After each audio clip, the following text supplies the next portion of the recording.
puis ça va venir me... Bonjour tout le monde. Eh bien, cette semaine, à Comme si c'était hier, retournons d'abord en 1941 pour se rappeler d'une icône de la chanson qui a marqué le Québec, la Bolduc.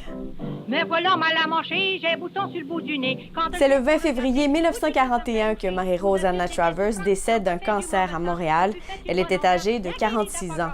Née le 4 juin 1894 à Newport, en Gaspésie, elle arrive en 1907 à Montréal où elle travaillait comme domestique.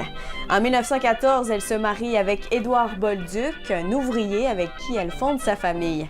La Bolduc écrit sa première chanson, La cuisinière, au moment où elle préparait des tartes pour ses enfants. Je vais vous dire quelques mots d'une belle cuisinière. Le succès vient rapidement. Et lorsque son mari tombe malade, elle se fait finalement engager comme musicienne. Et c'est en 1921 que le producteur Roméo Baudry découvre son talent de chanteuse. Au cours des années 30, la Bolduc connaît un énorme succès. Parlons maintenant de religion. C'est le 29 février 1960 qu'a lieu la fondation du diocèse de Haute-Rive, situé sur la Côte-Nord. Le diocèse du Golfe Saint-Laurent prend alors le nom de Haute-Rive, lieu du siège épiscopal. Le 15 mai de cette même année, la cathédrale Saint-Jean-Eudes, le nom du patron du diocèse, est ouverte.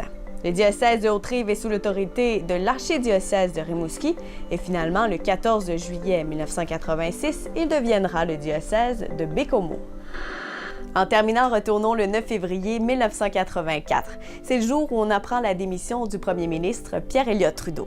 À Montréal, eh bien, Pierre Trudeau, dans un geste à la fois attendu et déconcertant, en fait un geste qui lui ressemble. À part une brève interruption en 1979-80, Trudeau était à la tête du gouvernement canadien depuis 1968. En plus de mettre fin à sa carrière politique qui a débuté au milieu des années 60, cette annonce déclenche la première course au leadership des libéraux fédéraux depuis celle que le premier ministre sortant avait remportée en 1968. C'est John Turner qui succédera à Pierre Elliott Trudeau au poste de premier ministre un peu plus tard au cours de l'année. Bonne semaine! Ici Est du Québec.